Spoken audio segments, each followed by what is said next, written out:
What if Tanjiro became a demon in episode 1? How would the story change? Would he still fight for humanity, or would he become Muzan's deadliest weapon? Well, after analyzing this theory extensively, I discovered something absolutely shocking that would completely alter the entire Demon Slayer universe. Consider that Muzan does not simply kill the Tanjiro family and walk away. Rather, he feels that there must be something special about the bloodline of Tanjiro, and how he's related to the ancient sun-breathing technique, which came close to ruining him once. Theoretically, this time, Muzan makes a tactical choice. He turns Tanjiro into a demon, but not an ordinary one. He transfers a portion of his consciousness to Tanjiro to form a perfect demonic puppet. But this is where things get extraordinarily complicated. Muzan demands loyalty, and Tanjiro lashes out violently against this domination. Tanjiro awakens after becoming a demon with his memories disoriented, eyes blood red, and visibly standing over the dead bodies of his family with a blank facial expression. But deep down inside, his human consciousness is screaming in sheer pain. The story takes a dramatic turn when Giyu, a young man, encounters a demon responsible for a massacre. Despite Giyu's attempts to attack, he's overpowered by Tanjiro, who reveals his humane side before he can kill. Tanjiro, now a rogue demon, refuses to obey Muzan's orders and digs his human soul back with anger. He will not kill people, but starve instead. Every time his demonic self takes over, he wants to kill people and drink their blood. However, he feels guilty for speaking from inside, and he can only endure it alone. He cries at night, waking up to nightmares of his brothers and sisters screaming. Urokudaki discovers a demon with Hanafuda earrings, Tanjiro, who is alive but with a scar. The Demon Slayer Corps labels Tanjiro an S-class threat and forces him into a sadistic dual existence. He hides at night and hunts other demons, rescuing innocent people as pawns of Muzan. However, people fear him and label him a monster. When he rescues someone, he sees the face of his deceased family. When the Corps pursues him, he wonders why he should exist. Muzan, enraged, reanimates Nezuko as an assassin demon and sends her against her brother to kill him. When they meet, Nezuko's recollection of their past comes into her mind, and they both escape as invalid demons who hold the love of their humans. The turning point comes when they're all surrounded by the Hashira. However, Tanjiro does not retaliate. Instead, he lets fate do its job, as in his mind, he would save the world by dying. However, Tanjiro has a breakdown when Nezuko uses herself as a shield and is scorched by sunlight. His demon blood art at last breaks with the murderous purpose known as the Flames of Memory, and his demon form comes back, not in order to serve Muzan, but to kill him. What is left is the confrontation, which is one that has never been seen before.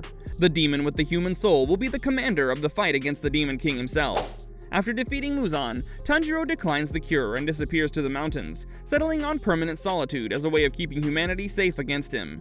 His legend frayed into the air, stories of a demon that preferred affection to bloodlust. However, there are still two other ways that this story could have played out.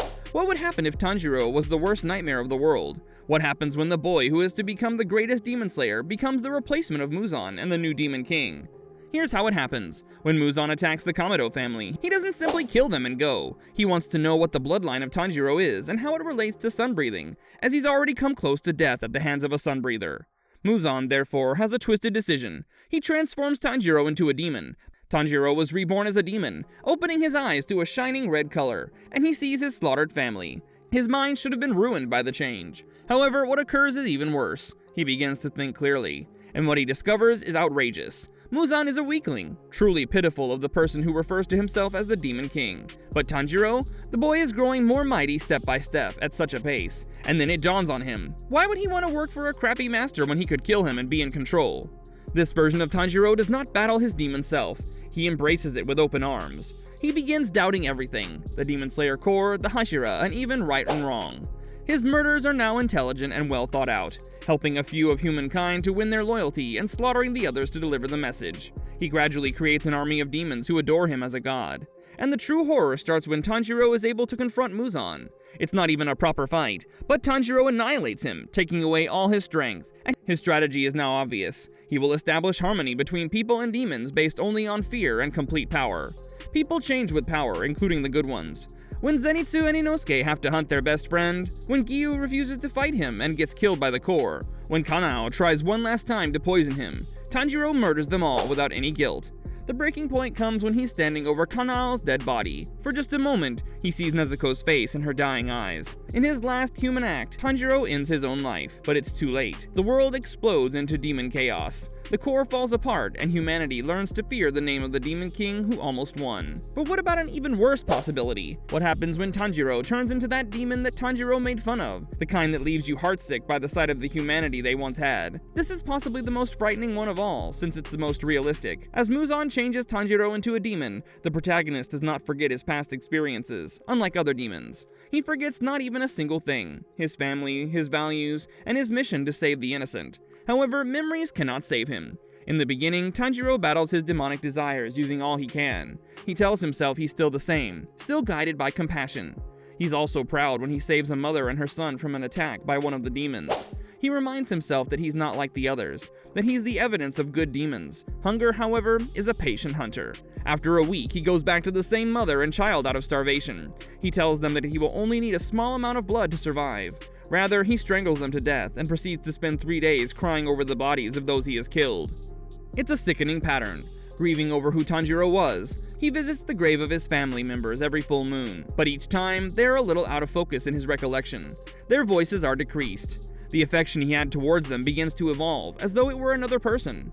His breaking point happens when he comes across a young boy who bears an absolute similarity to Rokuta. Tanjiro is filled with a moment of protective instinct in his heart. This is his opportunity to show that he remains a human being on the inside, that he could still love selflessly. Rather, he's analyzing the neck of the boy to estimate how fast he can feed on him.